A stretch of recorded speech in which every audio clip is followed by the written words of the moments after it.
of my mouth and the meditation of my heart be ever mindful of thee, O Lord, my strength and my salvation.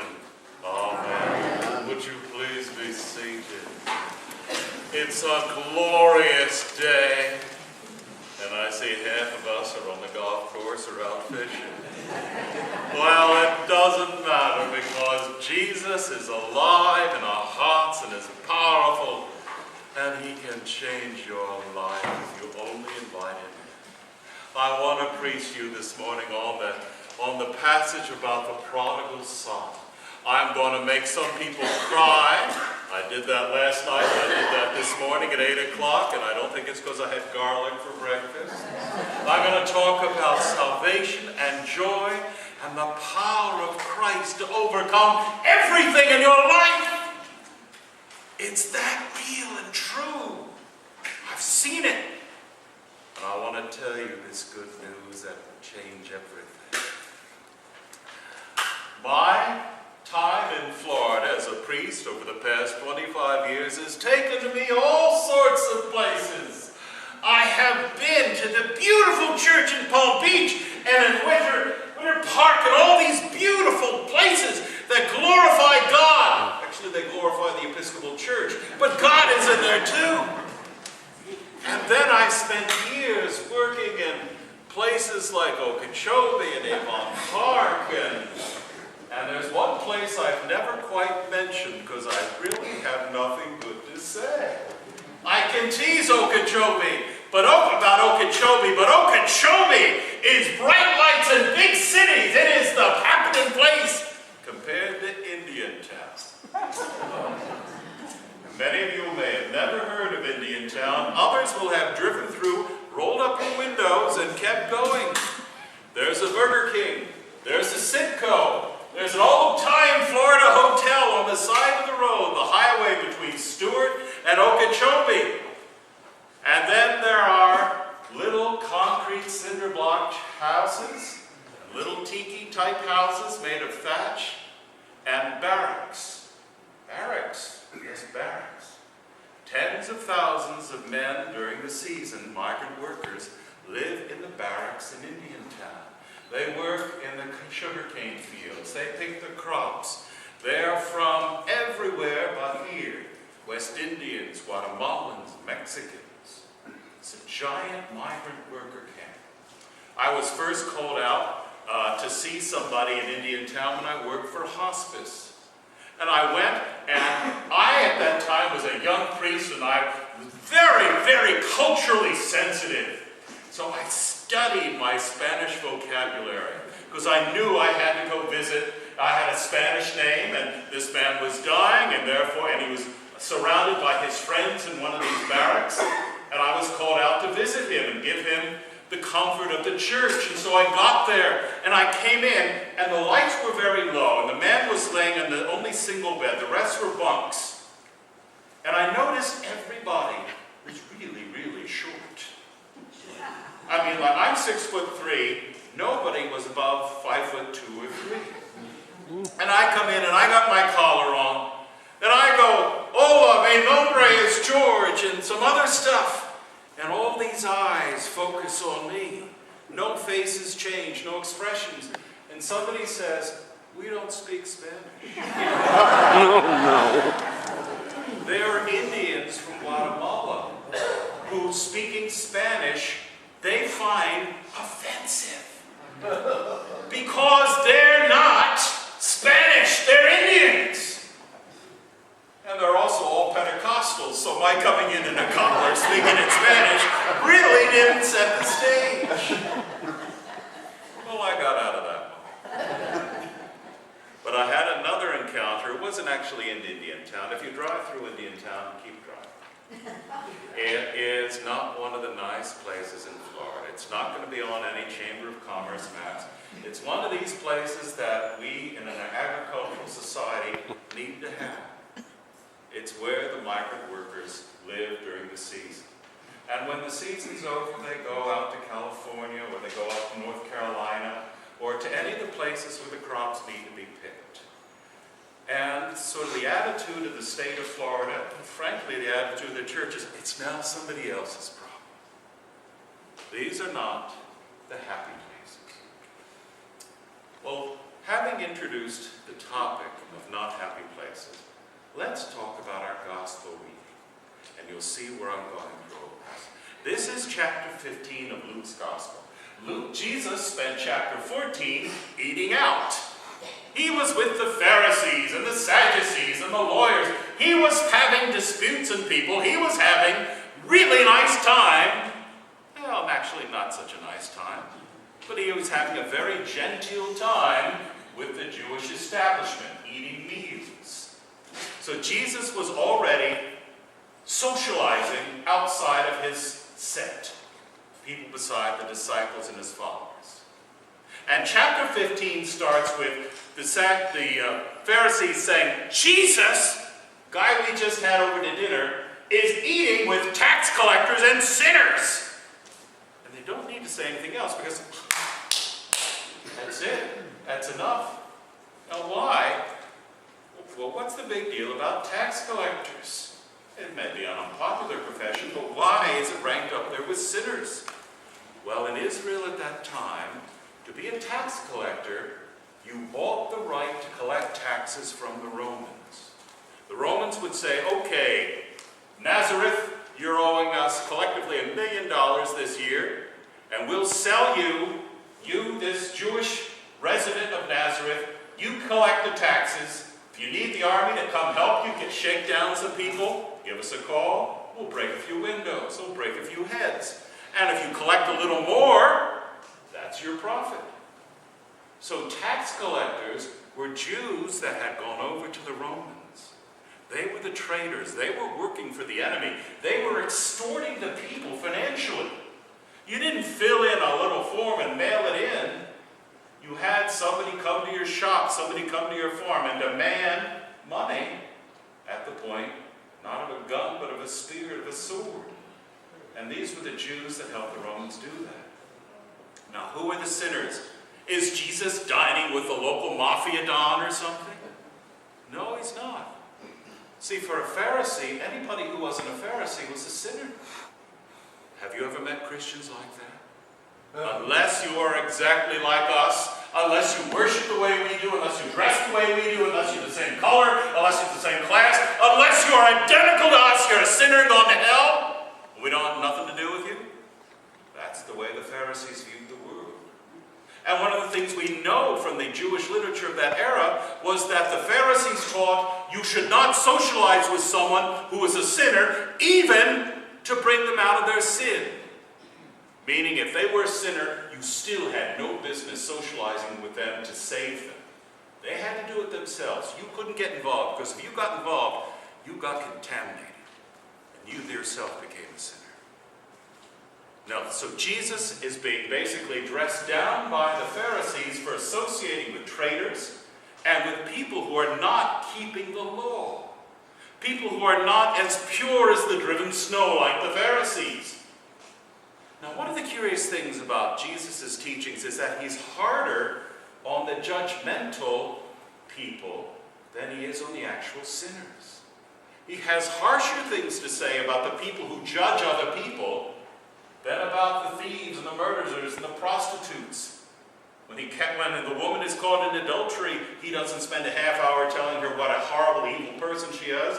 She asks for forgiveness, he forgives her, and then says, go and sin no more. Whereas the Pharisees, who don't sin, he's constantly at war with them for closing the door of heaven to other people through their self-righteousness.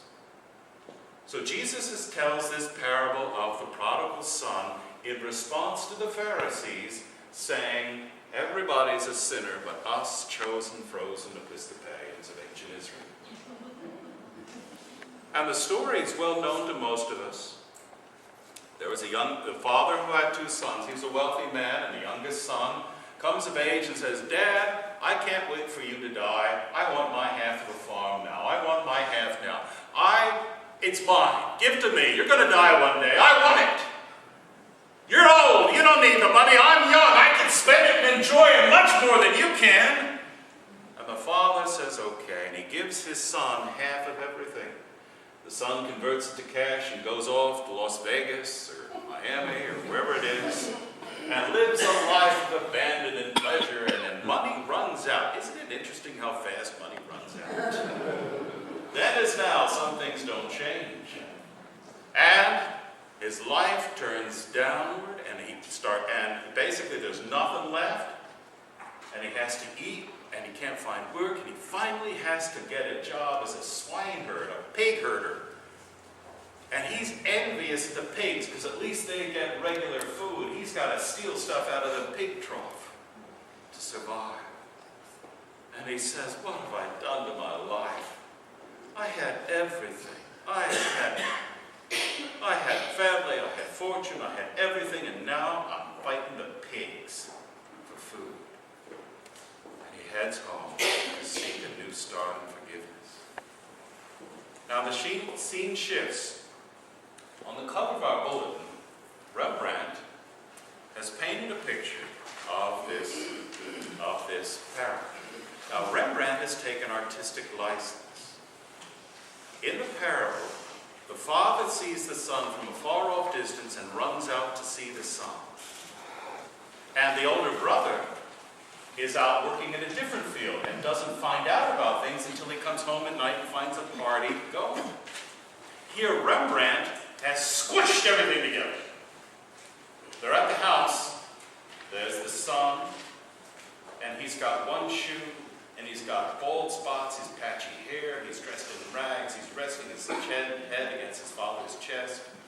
And the father, dressed in a purple robe of magnificence, is holding his son and has his hands extended over him. And to the right, you see the older brother looking down going, what is this nonsense?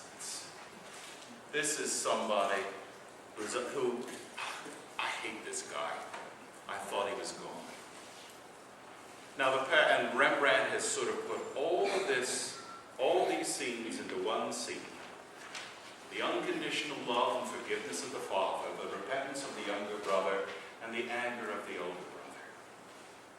Well, the story tells us that, the father throws a feast and welcomes home the youngest brother, forgives him, loves him. The oldest brother gets really mad, says, I've been a good guy, I've worked hard, you've never thrown a party for me.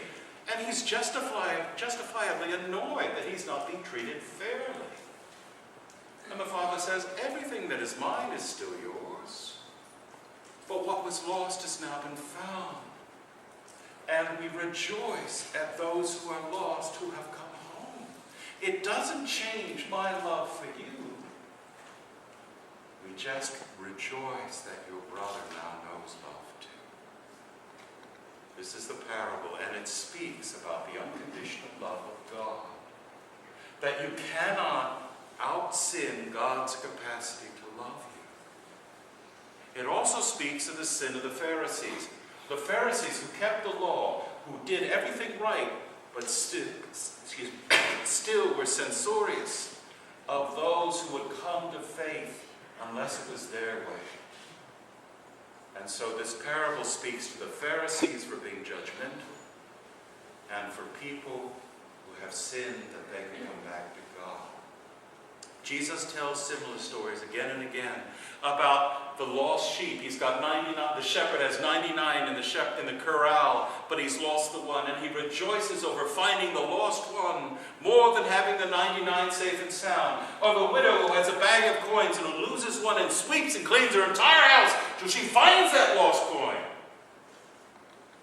Christ, God, seeks the lost and rejoices when they are found and come into love and relationship with God.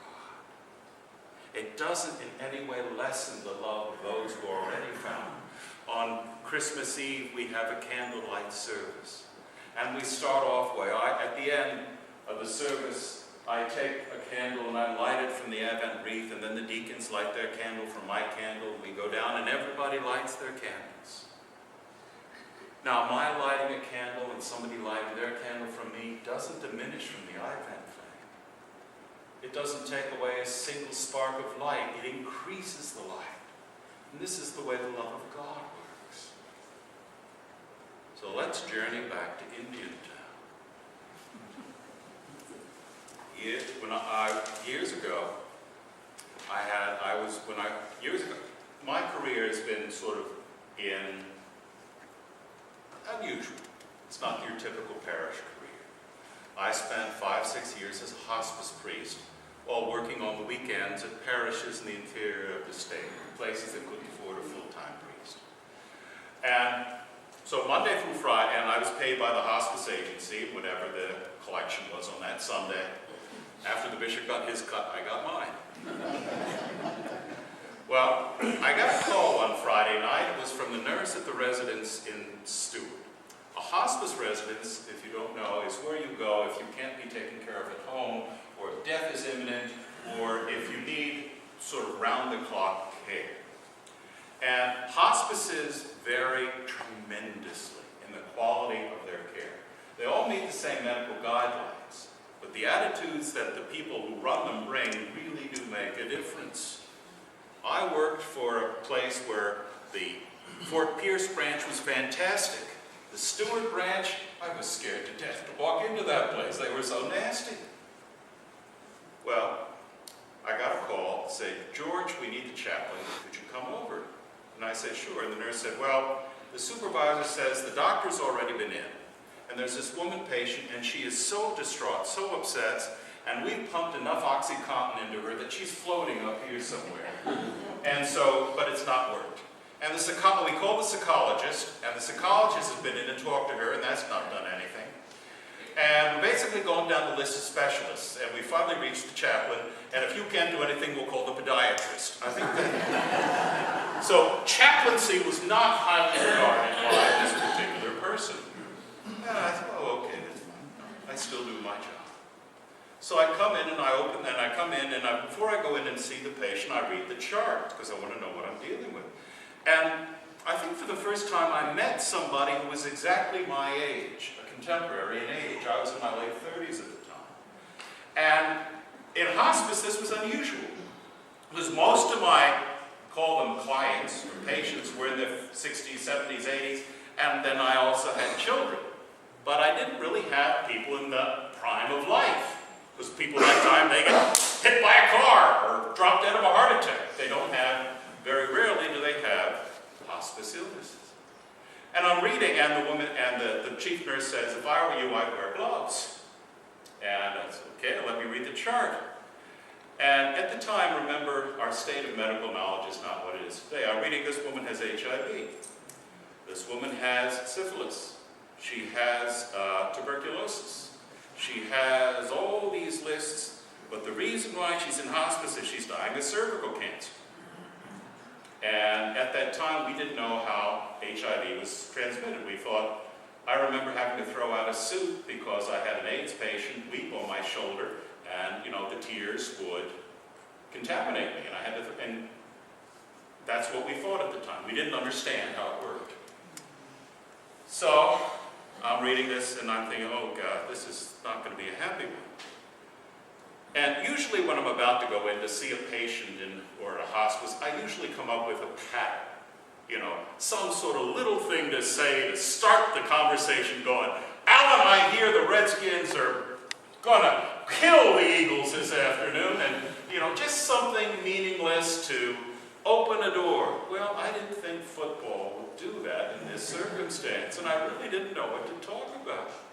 So I walked in, and as I walked into her room, there was this woman, and she was dressed in a hospital gown, sort of white thing like this, and she had no hair, just little wisps, and she was so thin, she was cadaverous, where her nose looked like a beak, and her cheeks were sunken in, and her arms were sticks, and she had her arms crossed, and she was like going back and forth with dry sobs and heaves. She looked like a little bird, just sort of going up and down.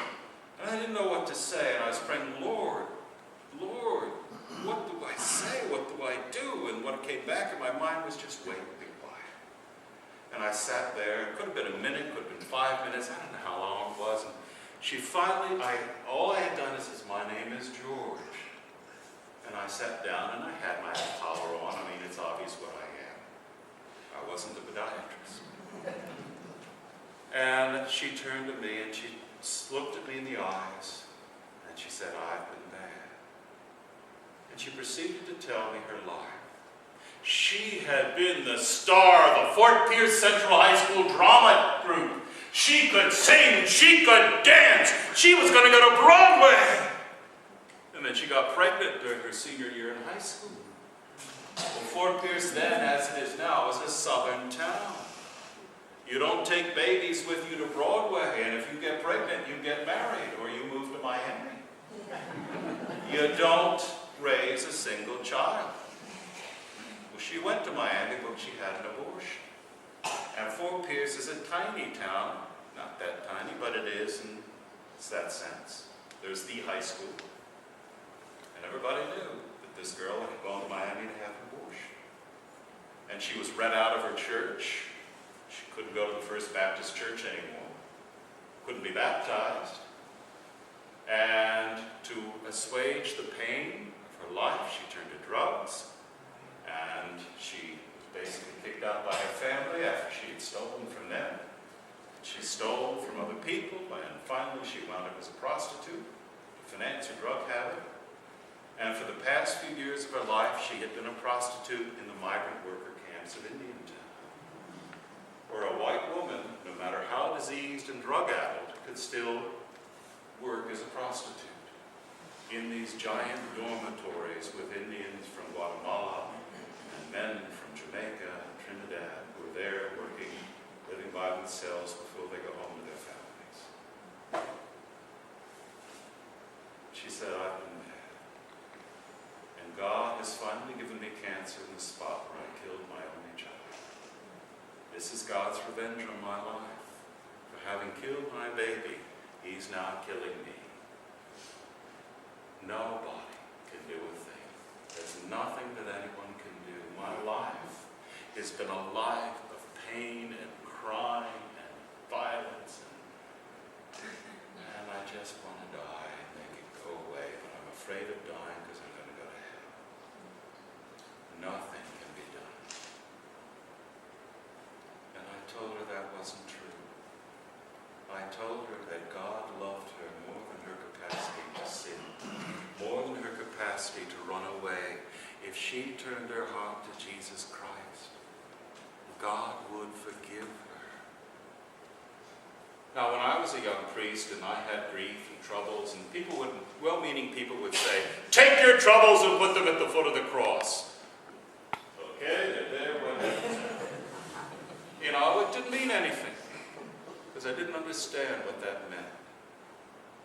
When you turn your grief over to Jesus Christ, when you ask God for the power to overcome what you've done and what you've been, it doesn't wipe it away.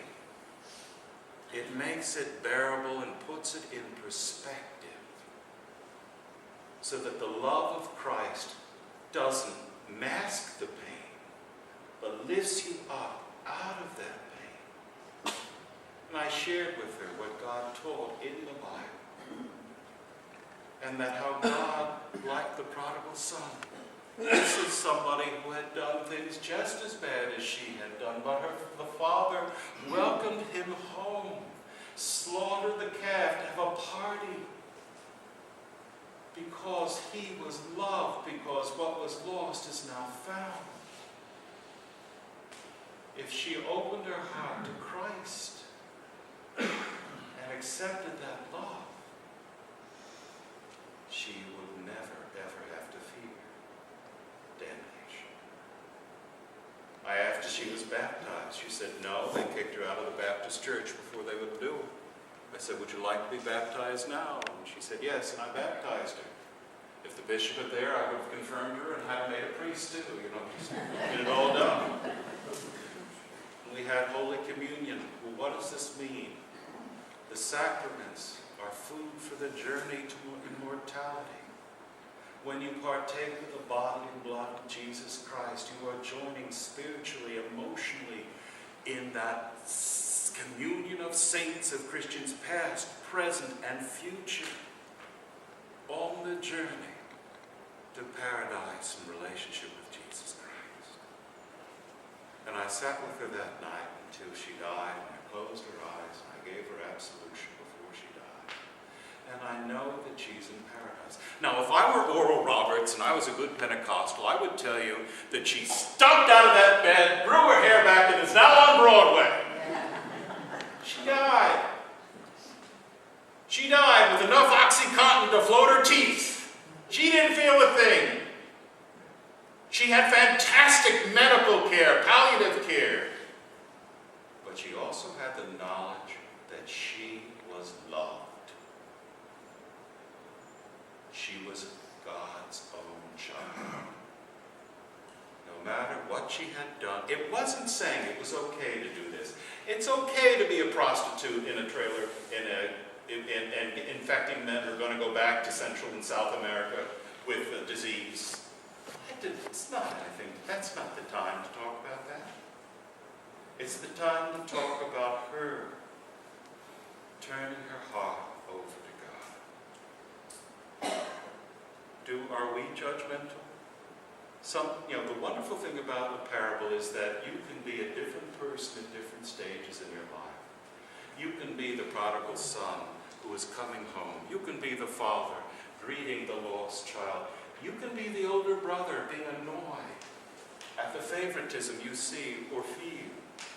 This is the power of the parable. It speaks to us at different times and places. But the power of Christ is real. I've seen it. It's not a drug that can dope you up. It's a key that unlocks your heart to the glories of life and power. Her life did not end at that point. She didn't become oblivious to the world and disappear in a puff of smoke. She passed from this life to the next without pain, without loss. I said all the right words. I put my thumb on her forehead. I closed her eyelids as she died. Even if I hadn't been there, she had turned her life over to Jesus Christ. Salvation was hers. I just did all the external things. They probably did more for me than they did for her. Because she made the choice, like the prodigal son in the pigsty, to go home. Nobody turned this prodigal son around. Nobody turned her around. She, the prodigal son, had someone to greet him. That woman had someone to greet her, me. But salvation was her response to the open invitation of Jesus Christ to turn around and repent. Friends, this is what the church is all about. As a community, we are to be that father welcoming the prodigal son. We're not to be the older brother looking down on people who are not like us, who don't do the right things, who don't have the right way of being. Now, that doesn't mean we have no standards. That doesn't mean anything goes. Because it was Christ himself, when he forgave the woman caught in adultery, said, "Go and sin no more." It's not an easy ticket out, but a path towards wholeness. And when you're on that path, you don't want to sin anymore. Friends, this stuff is real.